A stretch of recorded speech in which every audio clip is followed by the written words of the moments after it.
Hello everyone, কেমন আছো সবাই?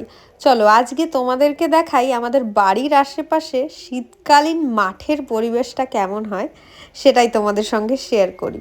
তো প্রথমেই আমরা চলে এসেছি একটা জমিতে গাঁদা ফুলের চাষ হয়েছে। আর এই যে মহারানীকে নিয়ে গেছিলাম। আর এটা কি তোমরা চেনো? এটাকেই কিন্তু ভৃঙ্গরাজ বলা হয়।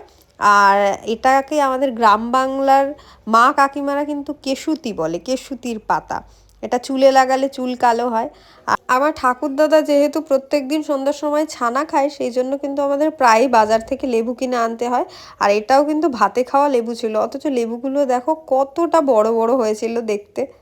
আসলে শীতকালীন সময়টাতে বিকাল বিকাল যে মাঠের দিকের পরিবেশটা থাকে সেটা এতটা সুন্দর বলে বোঝানো যাবে না।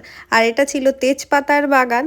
যে তেজপাতা বাজার থেকে আমরা কিনে আনি, সেগুলো কিন্তু আমাদের এদিকে চাষ হয়। মোটামুটি সারা মাঠ জুড়ে কিন্তু শীতকালীন সবজি চাষ করা হয়েছে প্রায় প্রত্যেকের জমিতেই। আর আমরা অনেকটা হাঁটতে হাঁটতে হাঁপিয়ে গেছিলাম, তাই এখানে একটু বসেছিলাম।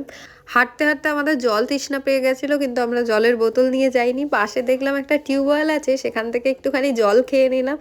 তোমরাই বলো, এইরকম কাকতাড়ুয়া দেখলে কেউ কোনোদিন ভয় পায়? আর পুঁই শাকের ফল ছিল এটা, এগুলো কিন্তু খাওয়া যায়। আর এই যে ঠাকুমা ঠাকুরদা আমাকে ডাকছিল দূর থেকে, আমাদেরও একটু ভিডিও কর। ওদেরকে বেশিক্ষণ বিরক্ত করিনি। তারপর আমরা একটু বসেছিলাম। আর শীতকাল মানেই কিন্তু কমলা লেবু। তারপর লেবু টেবু খেয়ে আমরা বাড়ির দিকে চললাম। আজকের ভিডিওটা এই পর্যন্ত, দেখা হচ্ছে তোমাদের সঙ্গে অন্য ভিডিও।